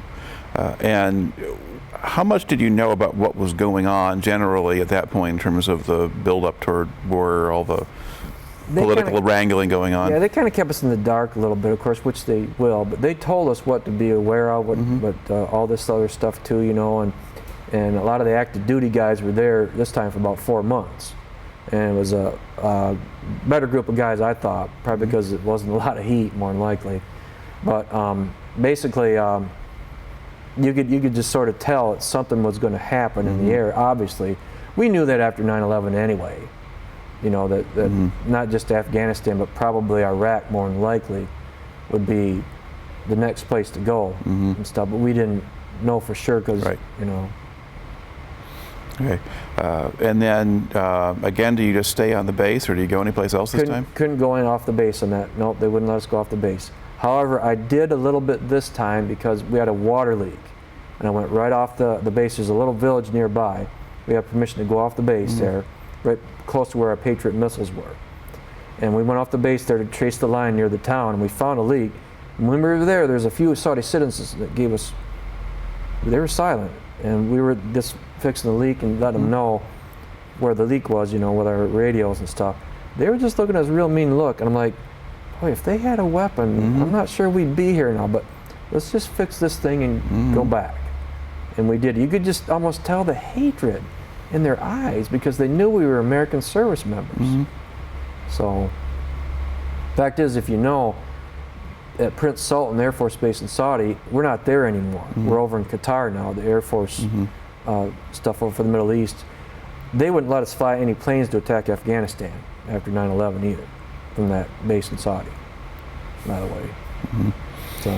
All right, and then, okay, so that deployment comes to an end. Yep. I think you'd mentioned at some point you got to Kuwait briefly, or was that just passing Just through? briefly, both times when I was over there. We were maybe there for a day, waiting to go into Saudi and stuff like that. So I didn't know Kuwait very much, like I did Saudi, obviously. All right. Now, were you relieved to get to go home, or did you really kind of want to stay and see what happened next? Well, we got to go home. Yeah, we did. But they all says just maintain, just be ready, just in case, you know, because you never can tell on something like this. Afterwards, when we went into Iraq, everything was all done with. Saddam was taken prisoner, blah, blah, blah, this and that. They called for volunteers to go inside Iraq, in the capital Baghdad or any other places, to fix things up like civil engineers would, volunteers would. Right. And stuff. And they wouldn't go off base either. A lot of them wouldn't. We did have 3 people activated, but they were what you call disaster preparedness. They were part of civil engineering because they have to deal with the chemical agent stuff like that and all that. There's about, I think there's maybe 5 at the most that were activated for about a year to go over there.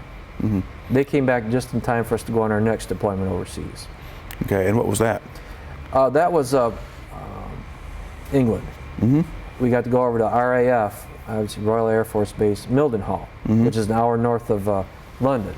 And that was part of Lakenheath's just north of that too. Actually, just part of both of them. And England's very nice, very expensive, but very nice. And of course, when we were in London, but you get this here in the United States too, there was protests against us being in Iraq. Right there by Big Ben and what is it, Westminster Abbey and Parliament. They were right there with signs right there. Okay. We didn't say anything. It's their country, their whatever. You get that even in Washington, D.C. And they were there too, so it wasn't just us. It was I know British, they were, yeah. They weren't just centered on us, like you said, but, you know. All right. So what did you actually do when you're in England? Basically just like a regular deployment and stuff like that too. And we talked to a lot of people that were there, civilian-wise working and stuff like that. They were happy to have us do projects. Like I said, this is Group A with these people in it, Group B with these people. This is your project, this is your project, that's your project. And it was really neat just helping out one of our NATO allies. And what I liked best about England being on the base is, you know, at the end of the day, or at the beginning and the end of the day, they do the national anthems. But because it's a English base, or a United Kingdom base, they do God Save the Queen. And then they do the Star Spangled Banner. We run them, a lot of the NATO bases, but it's still their base. Right. And what it was is we have to salute when they say God Save the Queen.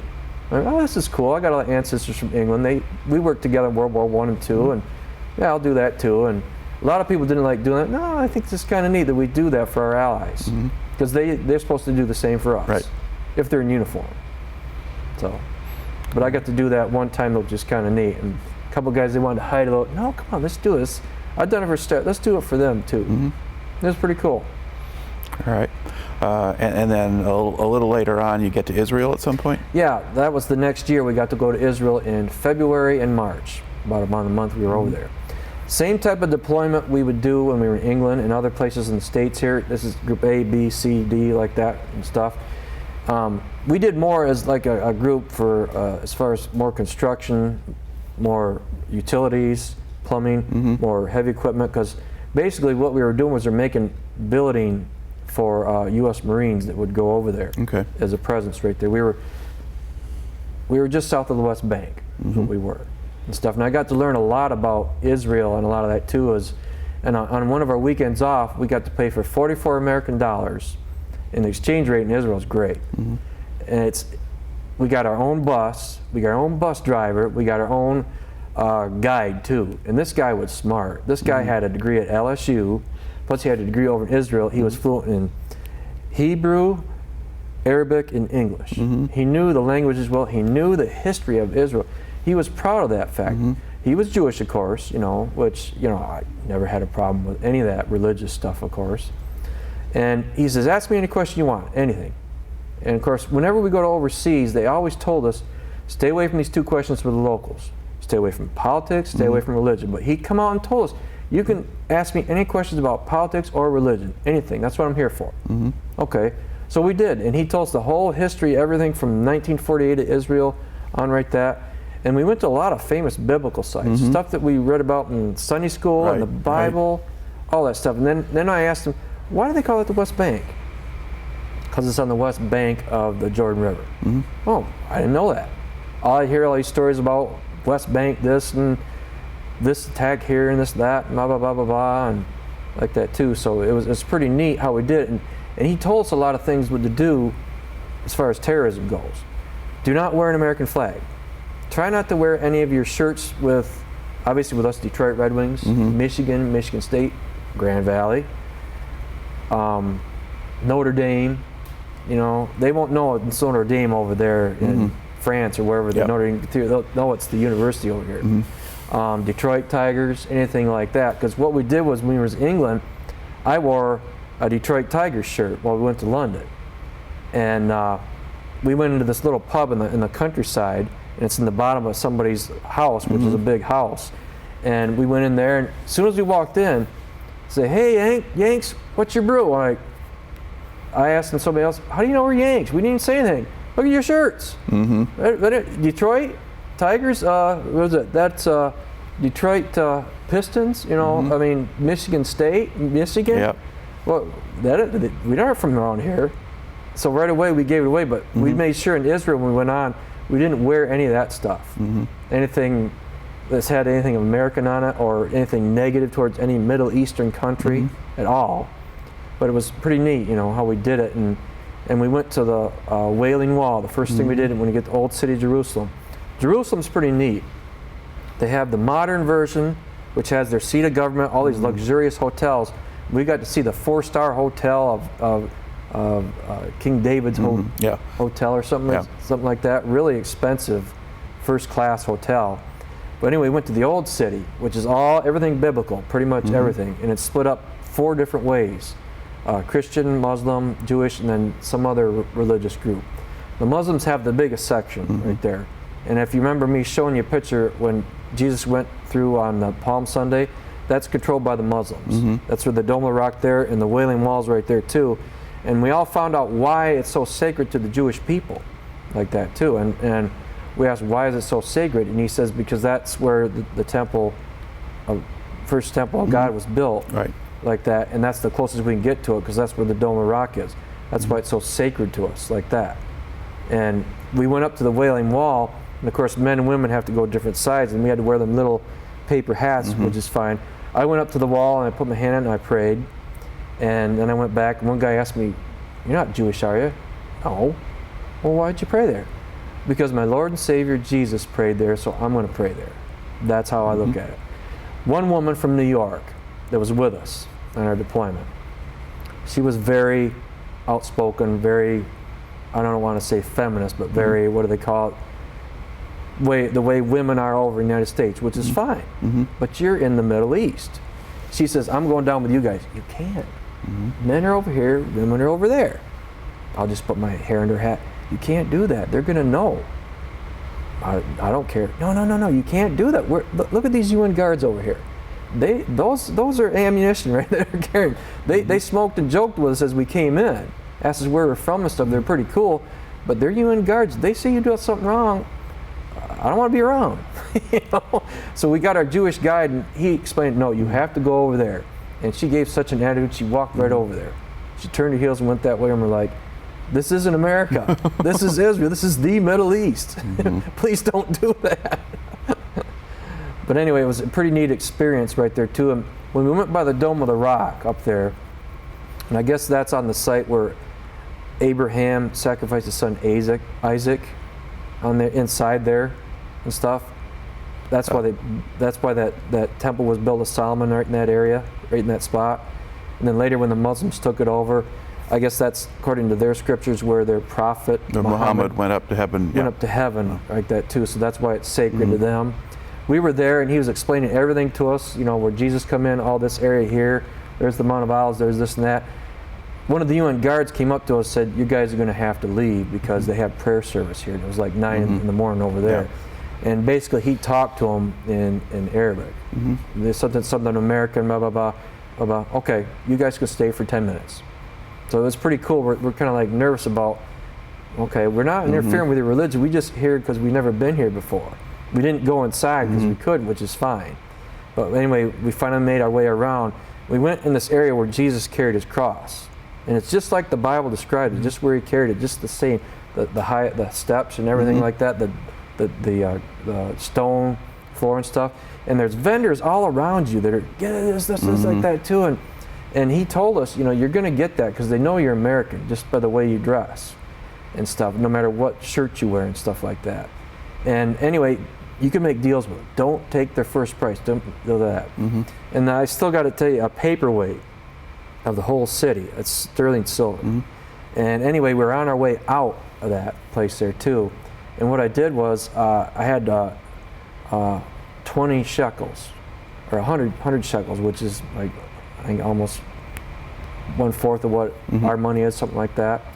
And anyway, he says, no, it's 200 shekels. Hey, look, I gotta go. No, okay, here, I'll get you another one for, no, here you go. I gave him money and I headed out.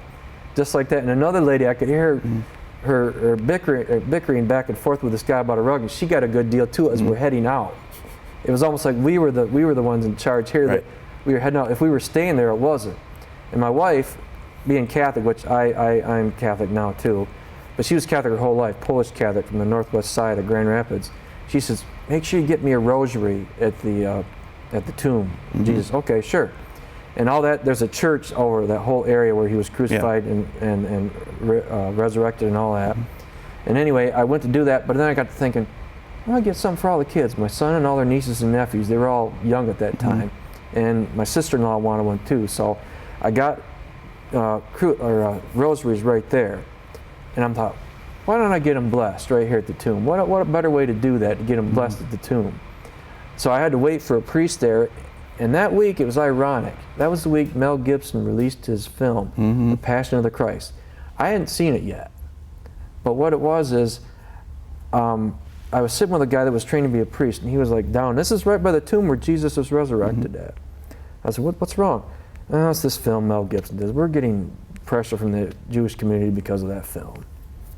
And I said, and I don't mean to get religious on anybody like that. And I said, well,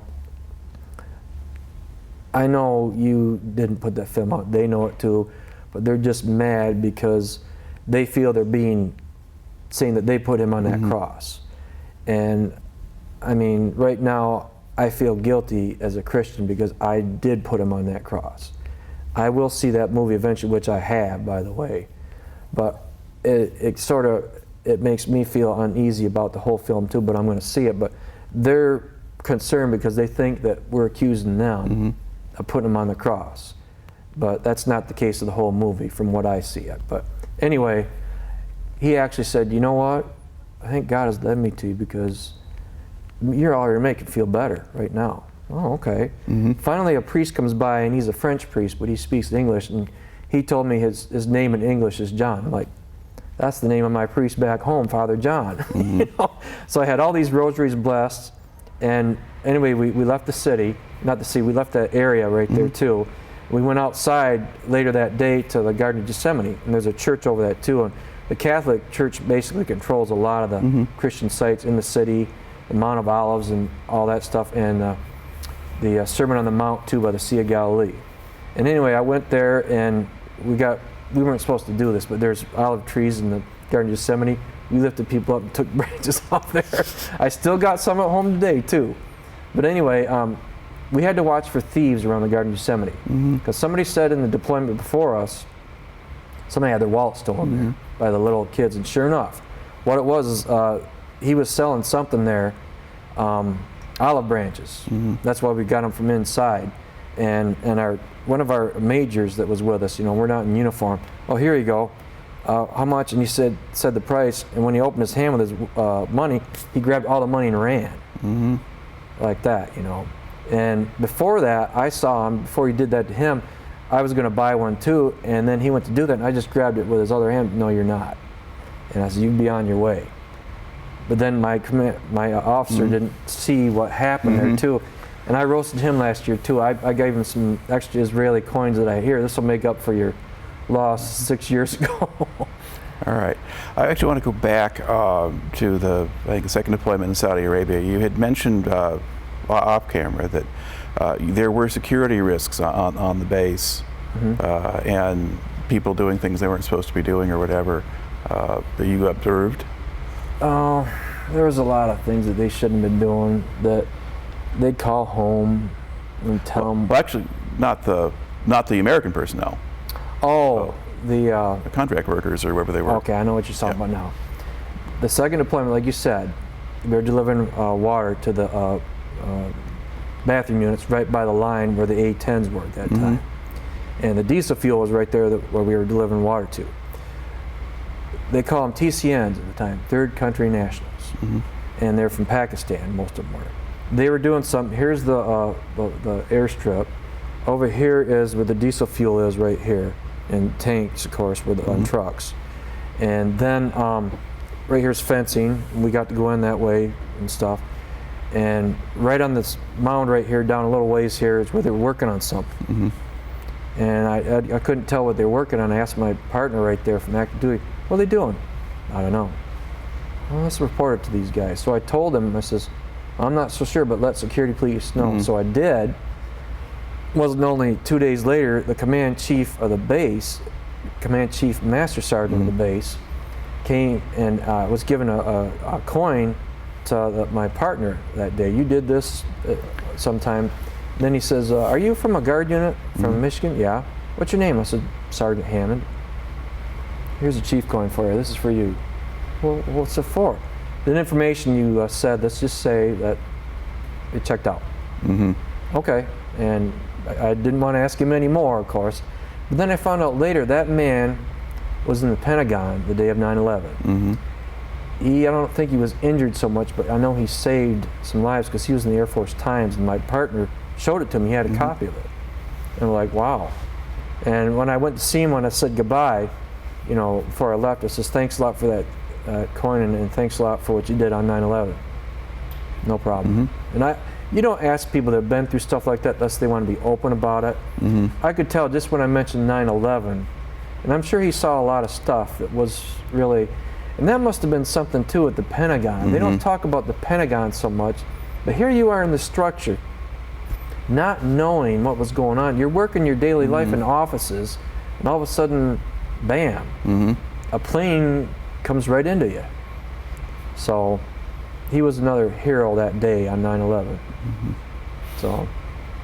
And so as for yourself, I mean, basically, if the people that you spotted, would they just have been kind of marking locations and things on the base potentially, or? They were doing something in the dirt. I'm not sure what it was. I couldn't really tell. I didn't really want to get too close, but that's all I really know.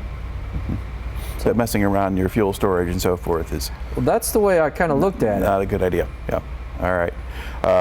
And so now I guess I'd asked a little bit earlier about some of the sort of base security type stuff that you got involved in back in the States.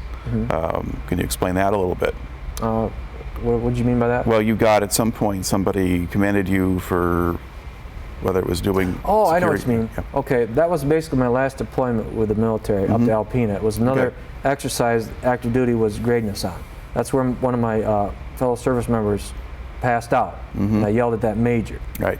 Basically what it was is because I was in the Army Guard and because of where I work in a prison, obviously tight security and maximum security where I work at, the major, the same one that had the coin stolen from him in Israel, he asked me if I'd do that. I said, yeah, no problem, I'll get something together. So what I did was I went to a Army Guard unit and I went to Marine unit and I got copies of some of their manuals and set something up, and it kind of looked the same way it would have worked with a concertina wire.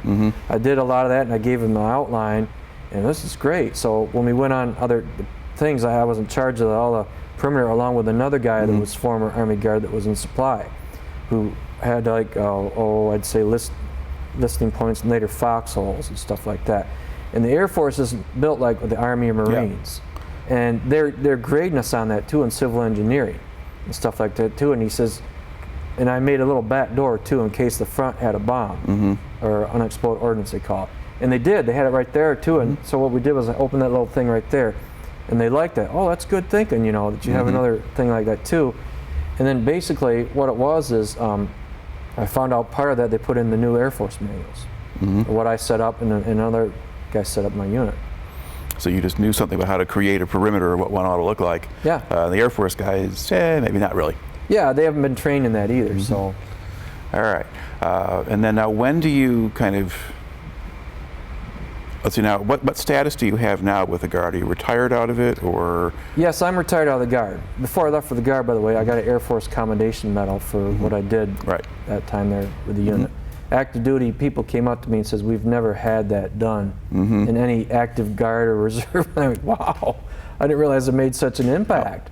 That was kind of made me feel good, really. But anyway, at that time, I was deciding, I think it's about time I get out, basically. I have 22 years in it, and here's one thing too about retirement in the military. In '84 at basic training, all that stuff with my dad being sick and all that and almost dying, I'm not just going to do this thing part-time. I want to get some retirement out of this. Yeah. I set my goals then. I said, one thing I want to do, I want to get a retirement. I actually want to be in the VFW in some capacity. I wanted to get a commendation medal, which I kept trying for years in the Army Guard. They gave me achievement medals, which are federal medals, which is cool. And the Air Guard even gave me some federal medals too. But I wanted that commendation medal. I really did, because that's one of the highest peacetime awards you can win. And then I also wanted to make the rank E7. But I accomplished 3 out of my 4 goals. E6 was good enough for me. And you know, I told my wife all the time, I just had my 20-year letter, they call it. As soon as you get 20 years in, they give you a 20 letter saying you got 20 years for retirement. You will have a retirement. Right. A lot of guys in Guard units in Ionia, Monroe, Ann Arbor, Kalamazoo, and even Battle Creek in the Air Guard. As soon as they get their letter, they're out. Now it's not like active duty. Your point-wise in active duty, you get 360. You get 1 point a day. So you get a good year, 365 points a year. For that, it's a good year for retirement in active duty. National Guard and I think reserves too. You have to have so many points. You have to have 60 points a year to do it. Now in weekends, you get 1 for the morning, 1 for the afternoon, this and that, blah blah blah blah, and so on. Any active duty will help you out too, of course.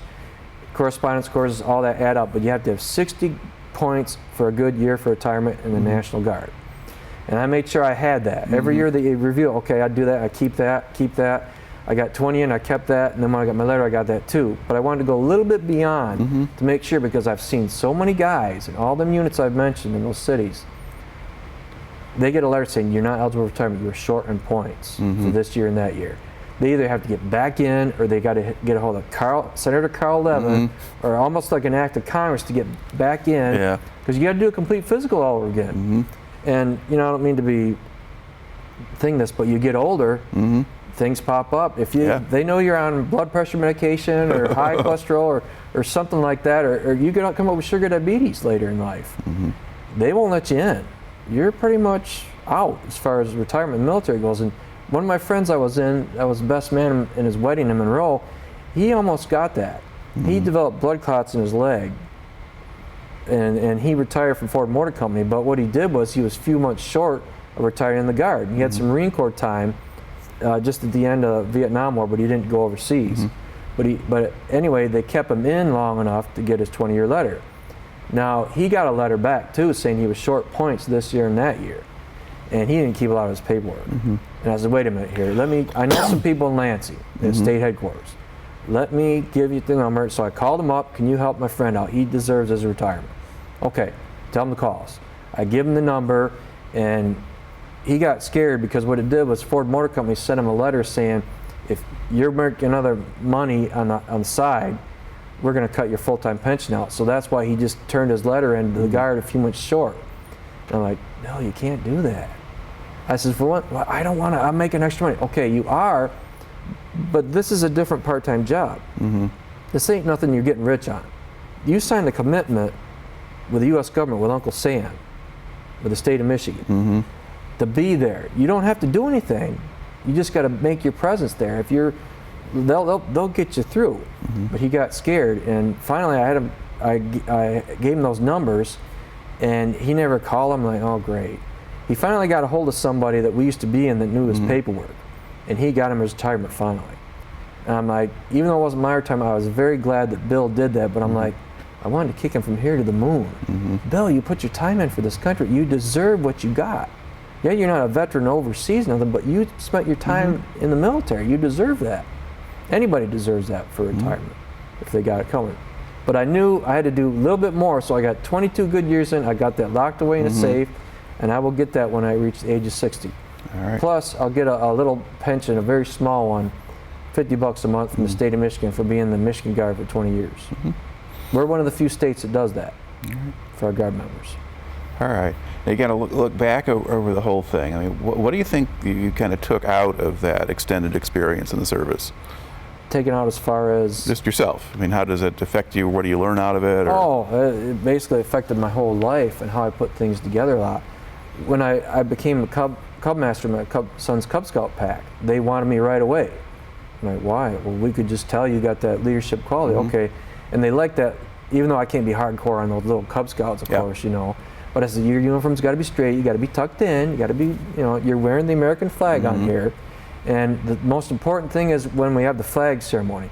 And of course, a lot of them, you're talking about first graders, second graders. They don't know a lot of that yet, but you know, you got to hold that flag up. Of course, we help them when they get on stage and stuff. And then we have to do the proper salute, and they go by 2. Then Boy Scouts go by 3 now and stuff. I normally did the normal thing, of course. But anyway, I set the example as far as that goes. And my son definitely sees a lot of that also, too, which is kind of neat. And when I left, of course, I'm moving on to Boy Scouts. I'm an assistant scout master for my son's troop, of course. And the guy that gave me a nice little plaque and stuff, he was kind of emotional with me about, even though we bumped heads a lot, I was only one of the few military men that was there. And a lot of people didn't like how I approached some things. I'm like, I'm sorry, I don't mean to step on your toes, but when you're wearing that flag on your uniform, it means something to me. Not just me. I mean, it means my father and my uncles that served in World War II, my friends that I told you about that I got in contact, Bill Mulvey and Dick Thalen of the Indianapolis survivors. All that represents that. A neighbor of mine that was actually the second wave on Omaha Beach that survived. It all represents them, all through the whole United States history, and the 9/11 victims, civilian and military. That's why I look at that too, and maybe I was just a little bit, but I mean, once you start early like that, I think the boys appreciate that more. Right. And I says, boys, Cub Scout salute, all those in uniform, including adults, and some of the adults didn't have military training either, so they're okay. They have to learn that too a little bit. Everybody else, hand over heart. And one time I checked a group, it was another group that I go in a den, that the parents just sat down while the boys did this flag ceremony. And finally, when the flag ceremony was done, I turned around and said, people, I got to say this. This is your flag. I've served for this country. A lot of people in this country serve for that. You have to stand up. And I thought for sure people were going to argue with me, but they didn't. They actually came to, you're right, Steve, you're supposed to do that. And they did it from then on. So that's pretty much a lot of what I carried with me, along with the memories, knowing that I'm not in the same boat as what my uncle seen, or even Bill Mulvey or Dick Thalen, obviously a lot of that, but I can say that I'm sort of right by them, so to speak. But I did my time, and I believe I did it well. All right. Well, thanks for coming on in and telling your story today. Oh, thanks for inviting me too. All right.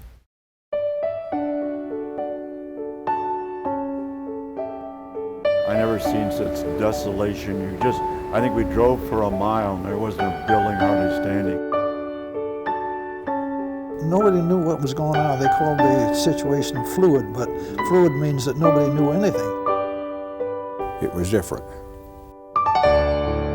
If I had done something else, I don't know what I would have done.